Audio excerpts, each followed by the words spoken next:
Hello and welcome to the HistoryNetwork.org podcast, and first of all, a huge apology for this episode coming out to you a few days late, but the birth of my son got a little in the way of last week's release, so a jolly good reason for the delay.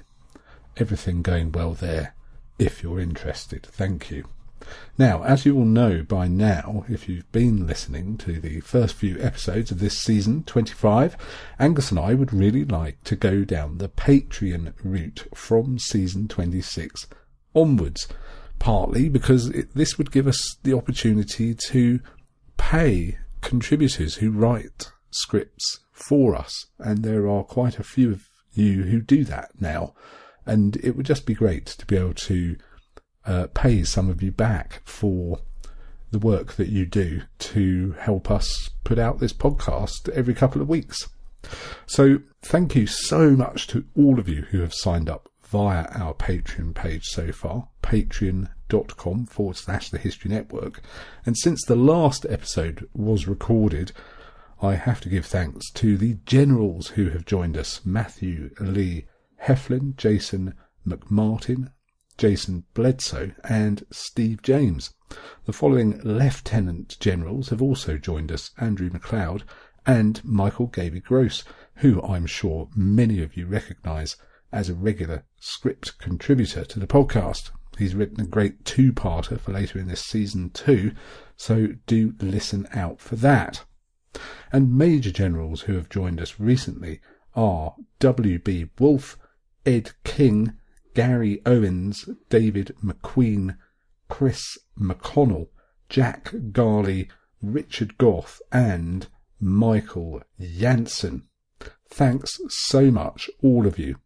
As I've mentioned before, if you haven't heard your name read out, but you have recently joined up via Patreon, then do bear in mind that these shows and intros are recorded a little before airtime, and particularly in the upheaval of the birth of my son last week, I have seen some new patrons joining us in the time in between this being recorded and it going out to air, so you will get a mention next time. Also, just to remind anyone not yet signed up on the Patreon deal, we do have various tip levels set out there for you as a suggestion, but you literally can pledge a few cents a show if that's all you want to do. For all the blurb and a video of Angus and myself explaining things a little more, just head over to patreon.com, that's patreon.com/The History Network. Thanks a lot. The HistoryNetwork.org podcast, season 25, episode 4, The French Campaign in Egypt and Syria, 1798 to 1801, part 2. This episode has been written by Simon Quinn. Simon is a postdoctoral research fellow in history at the University of York. He has recently completed a PhD studying the lives of British soldiers on campaign in Egypt in 1801. In part 1 we left it where the French fleet had been all but annihilated by the Royal Navy, but despite this had forged on into Syria, as it were in the steps of Alexander the Great, Napoleon taking with him, as he did, many academics, and launched a full-scale campaign to eliminate Djezzar. Although a good amount of time was allowed to prepare for the operation, the campaign itself was poorly planned. Inexplicably, the 13,000 men Napoleon led across the Sinai desert towards Syria in January 1799 were not properly equipped for the desert conditions. The result was shambolic, as the men suffered appallingly from dehydration. Already behind his planned schedule, Napoleon became increasingly irritated by the stubborn resistance offered by the Turkish garrisons at El Arish and Jaffa. It was at Jaffa at the beginning of March 1799 that Napoleon committed one of the most appalling crimes of his career. After entering the breach in Jaffa's walls, the French soldiers rampaged through the city. In the confusion, 2 inexperienced aides, one of which was Napoleon's 17-year-old stepson, Eugène Beauharnais, secured the surrender of 4,000 Turkish soldiers. Of these 4,000, as many as a quarter were found to be former members of the garrison of El Arish. Napoleon did not have the provisions to feed them or the men to guard them, and knew that should they be freed they would rejoin enemy forces. Napoleon was faced with the decision to either execute the prisoners or abandon his campaign. He chose the former. For 3 days between 8th and 10th of March 1799, the Turkish prisoners were led down to the beach at Jaffa and slaughtered in an appalling fashion. Guillaume Joseph Pérouse, Napoleon's paymaster, wrote that the prisoners were all led down to the seashore and 2 battalions began to shoot them. The only way they could try to save themselves was by throwing themselves into the sea, and all of them attempted frantically to swim away. There was easily time to shoot them, and very soon the sea was red with blood and covered with corpses. A few were lucky enough to reach some rocks and save themselves. Soldiers were sent after them in boats to finish them off. The next day, 1,200 Turkish artillerymen were led off to be slaughtered. Our men had been told not to waste their ammunition, and they worked up enough ferocity to run them through with their bayonets. Among the victims were found many children who had clung to their fathers, as they were both killed. The total number of executions has been debated, and estimates vary from 2,440 to 7,000. The most common figure given by eyewitnesses, however, is 4,100. While Napoleon's horrific act left him with enough men to continue towards Acre, he could not prevent the spread of bubonic plague that his army had encountered in Jaffa. Soon 30 men were dying of the disease every day. The onset of symptoms was regarded as a death sentence. 1 man in 12 survived. This was catastrophic for morale, and Napoleon recognized that drastic action was needed. On the 11th of March, Napoleon risked his life visiting the plague victims being kept at the monastery in Jaffa. His visit helped to reassure the soldiers on the eve of the pivotal siege of Acre, as well as convince them of his almost supernatural powers. This event was later immortalized in Anton Jean Gross's painting commissioned by Napoleon in 1804. On the 18th of March 1799, Napoleon and his army arrived at Acre. It was vital that the French seized the city and disposed of its Francophobe governor Djezzar. If they failed, they would be unable to continue their advance into Syria, knowing that their lines of communication and supplies would be threatened. The city was situated on a peninsula jutting into the sea, its harbour safely protected in front of huge walls that had been built during the Crusades by the Knights of St. John. Little had been done to maintain the fortifications, which were crumbling in places, but they were so thick that there were no obvious weaknesses. With more than 250 cannon mounted on the ramparts, Acre presented a formidable defensive position in spite of its age. The city was ruled with an iron grip by Ahmed Pasha, who was known by the title of Al-Djezzar, which literally translates to the Butcher. It was a name well suited to him. Over 70 years of age, Djezzar possessed a huge, intimidating physical presence that was more than matched by his well-deserved reputation for sadism, cruelty, ruthlessness, and violent Francophobia. Inside the thick walls of Acre, Djezzar commanded a mix of nationalities, ready to oppose the French. Among the 4,000 men, garrison of Turkish, Albanian, and Syrian soldiers, were a detachment of British Marines led by Commodore Sidney Smith.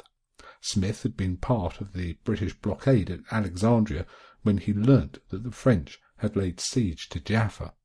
He quickly sailed to Acre to coordinate a response with Djezzar, and arrived at Acre shortly before the French. Among Smith's marines was one of Napoleon's old acquaintances, Lord Edmund Philippot. He had shared a desk with Napoleon at military school in Paris in the early 1780s, where Philippot had attracted Napoleon's jealousy for his superior performance in class. The hostility was reciprocated. 2 years older than Napoleon, Philippot had often bested his younger and smaller deskmate during their frequently violent quarrels.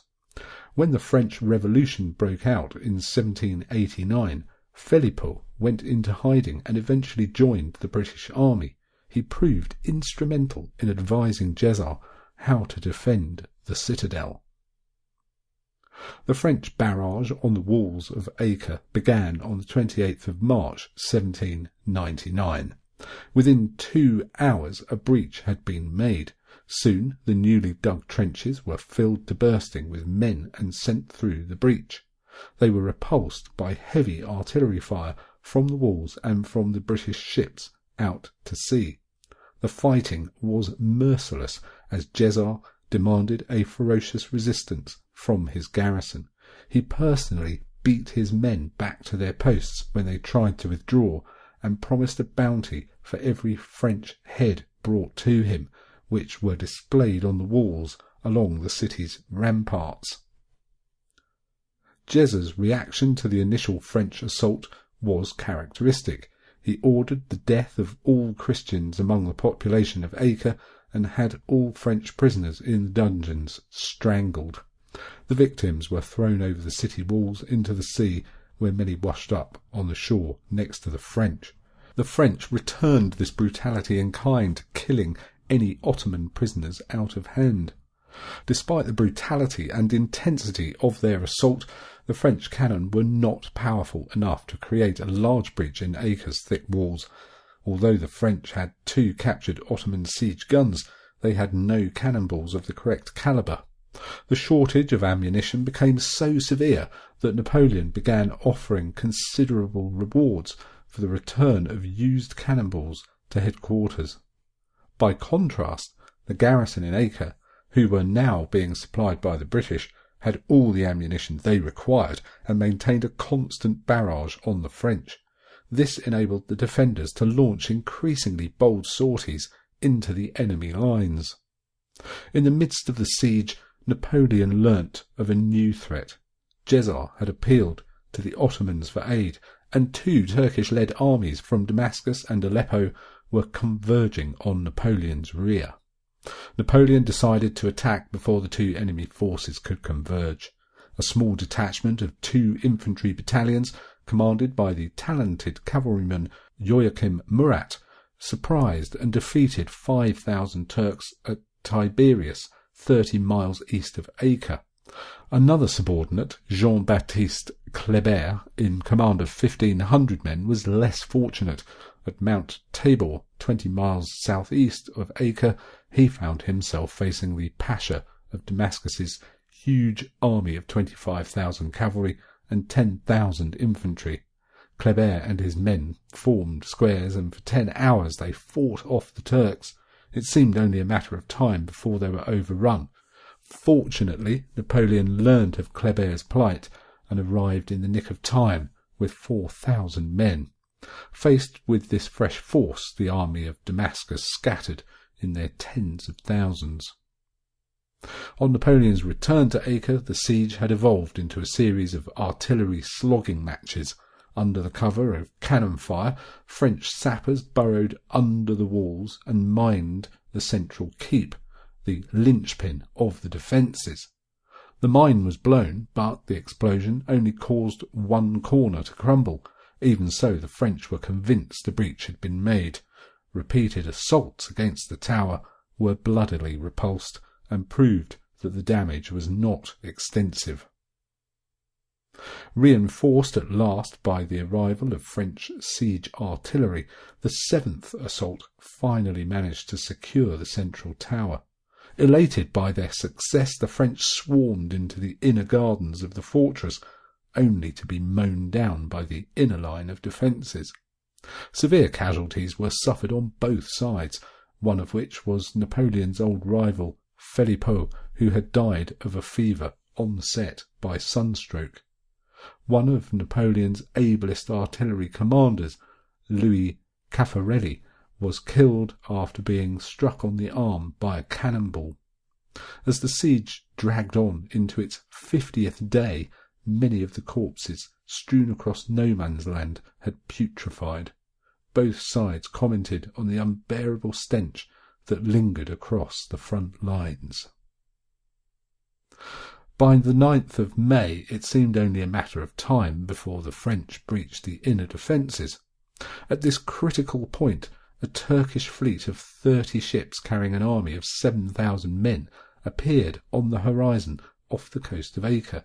It was a huge blow to the French, who did not have the resources or manpower to continue the siege much longer. The following morning, Napoleon launched a frenzied last attack, hoping to seize the citadel before the beleaguered garrison was reinforced. Amidst appalling carnage, the assault was beaten off. Among the casualties was Louis-André Bon, a talented general shot dead leading the final assault. It had been Napoleon's last throw. He had lost so many men he could continue no longer. Some 1,200 men had been killed, 1,000 had died of disease, and a further 2,300 were either ill or wounded. In total, the casualties at Acre accounted for more than a third of Napoleon's army. The death toll among the garrison and the citizens of Acre was far higher. It has been estimated that 15,000 were killed, approximately 250 a day, with countless more wounded. Napoleon's defeat at Acre meant the end of his immediate dreams of following in the footsteps of Alexander. He had no doubt about the colossal extent of this setback. Many years later, he would confide to his brother Lucien, "I missed my fortune at Acre." Napoleon blamed Sidney Smith for the defeat and later admitted in his memoirs, "That man made me miss my destiny." Regardless of his own feelings, Napoleon kept up the charade of glorious victory. He wrote to the generals back at Cairo, "I have razed Djezzar's palace and the ramparts of Acre, and I have bombarded that city in such a manner that no one stone remains in its place." The reality was far different, as Napoleon's ailing army limped away from Acre in the darkness. The sick and wounded presented a problem. Those that could walk or be transported by cart could march with the army, but nobody wanted to help plague victims. None could be left behind, for the Turks would surely massacre them, and Napoleon was too proud to ask Sidney Smith for safe conduct of French ships carrying wounded. Napoleon's solution was utterly ruthless. He told his chief doctor to end their suffering with an overdose of opium. The doctor refused, so Napoleon himself left bottles of laudanum beside the plague victims so they could administer it themselves. In many ways, Napoleon's gruelling retreat from Acre foreshadowed the retreat from Moscow 30 years later. His army was in a dismal state. Under constant enemy harassment and low on supplies, the French took what they could and laid waste to what settlements there were so as to deny provisions to their pursuers. Once again, water was in desperately short supply. Driven half mad by thirst, the French looted from anyone, even their own wounded. Stretcher-bearers abandoned their patients to lighten their load as they crossed the desert. When Napoleon arrived at Cairo on the 14th of June, only 5,000 men remained alive, less than half of the 13,000 that had departed Syria 6 months earlier. On his return, Napoleon discovered that 2 uprisings had taken place, one in Cairo and another at Damanhur. Both had been pacified, but at great cost to the French garrisons posted there. More seriously, Napoleon learnt that a Turkish army of 7,000 men had sailed from Acre and had appeared off Alexandria, where they had captured Aboukir Fort. Napoleon reacted immediately, marching to Alexandria with 10,000 men and 1,000 cavalry. On the 24th of July, 1799, the French attacked the Turkish bridgehead at Aboukir. The Turks offered staunch resistance until 1,000 cavalry commanded by Joachim Murat broke through their infantry lines. The Turks panicked and fled. 2,000 Turks were massacred when the French infantry followed up the attack, and some 4,000 fled into the sea, where most drowned or were shot from the shore. Around 2,500 Turks remained in the fort at Aboukir, convinced that they would be executed. The Turks rejected pleas to surrender, and 1,000 of them died of thirst before they gave themselves up a week later. To their surprise, they were treated well and given food and water.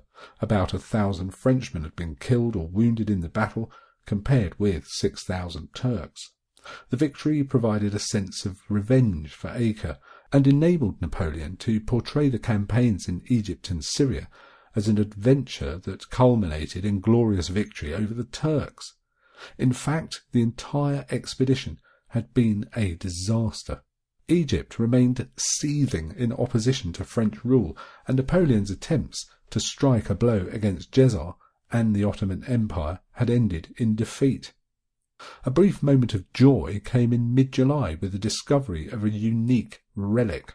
During construction work near Rosetta, a French lieutenant named Bouchard unearthed a slab of black basalt, one side of which was covered with various inscriptions. Its significance was immediately recognized. The 3 inscriptions were in Greek, Demotic, and hieroglyphic, allowing the decipherment of the ancient Egyptian hieroglyphs. The slab would become known as the Rosetta Stone. While this discovery was a pleasant surprise to the academic community among the French forces, all other news was dire. Shortly after the Battle of Aboukir, Napoleon received word that Austria, Britain and Russia had formed the Second Coalition, which was now at war with France. French forces were driven back on all sides, and much of the territory Napoleon had conquered in Italy had been lost. Napoleon came to an immediate decision. He would return to France at once. This meant abandoning the army, a decision for which Napoleon has been rightly condemned. It was the act of a man intent only on his own glory. Only at the very last moment did he tell anyone he was leaving, including the few close friends and generals that were to accompany him. Napoleon did not even tell Jean-Baptiste Kléber, his chosen successor to command in Egypt. Perhaps predicting his subordinates' reaction, Napoleon spinelessly chose to leave a message instead. He sailed from Alexandria on the 23rd of August, 1799. 47 days later, Napoleon arrived off the coast of France. By the 16th of October, he was in Paris for a stormy meeting with the unfaithful Josephine. After a reorganization of the army, Napoleon launched a surprise attack on the Austrians in Italy, winning a decisive victory at Marengo and securing his place as First Consul of France. In Egypt, Kléber was furious at being abandoned by Napoleon. Kléber had always been opposed to the invasion of Egypt and despised that the younger, less experienced Napoleon had fled as the situation deteriorated. Kléber did not believe the French occupation would last and saw no need to colonize the country or win over the people. He entered into negotiations with the Turks and the British, hoping to evacuate his army and return Egypt to Turkish rule. Provisional arrangements were agreed, only for the British government to disavow any such agreement, believing that France was on the brink of defeat. Enraged by this betrayal, Kléber refused British demands to surrender and prepared for battle. He routed the Turks at Heliopolis on the outskirts of Cairo in March 1800. In the midst of the fighting, several detachments of Turkish forces had entered Cairo and encouraged an uprising among the population. Kleber was forced to bombard the city, eventually regaining control and expelling the Turks. Soon afterwards, Kleber was assassinated by a local fanatic as he walked through the streets of the Egyptian capital. His death reinforced the conviction among the French that their control of Cairo was only ever nominal. Kleber was succeeded by Jacques-François Menou, whose passion for turning Egypt into a French colony was even greater than that of Napoleon. He had converted to Islam, taken a Muslim wife, and adopted the name Abdullah. However, unlike Kleber or Napoleon, Menou was a small-minded man with little talent for command. When a British expeditionary force landed at Aboukir Bay in March 1801, Menou delayed an attack, allowing time for the British to fortify their position. When Menou finally launched an assault, he did so with only a fraction of his army. The assault was a costly defeat for the French, and the British managed to surround Menou's forces in Alexandria. In June, the garrison at Cairo decided to capitulate rather than fight for a lost cause. Menou's forces held out for some weeks, but sought terms for surrender at the end of August 1801. The expedition to Egypt had resulted in failure, and the forces that capitulated to the British were returned to France in October 1801. Of the 40,000 Frenchmen who had set out for Egypt in 1798, roughly 24,000 returned. Several thousand of these were wounded who had been shipped back prior to capitulation. For all of this suffering, little had been achieved. The attempt to establish a French colony in Egypt had failed, and most of the discoveries that had been made by the French academics were now in British hands, including the Rosetta Stone. Napoleon was directly responsible for much of the adversity endured by his men, as well as that of the Turks and Egyptians who had fought against him. It is remarkable that the disaster of the campaigns in Egypt and Syria had so little impact on the career of the man who had planned, organised and led them. Much of this was down to Napoleon's talent for propaganda. He simply refused to see the expedition as a failure. Since his arrival in France in October 1799 coincided with the news of victory at the Battle of Aboukir, he was able to share his delusion with many of his countrymen. By the time that the homesick French army returned from Egypt at the end of 1801, Napoleon was already on his way to declaring himself Emperor of France. Thanks for listening. You've been listening to the HistoryNetwork.org podcast with my new son, Autumn Link Star, who might just have a little word for you.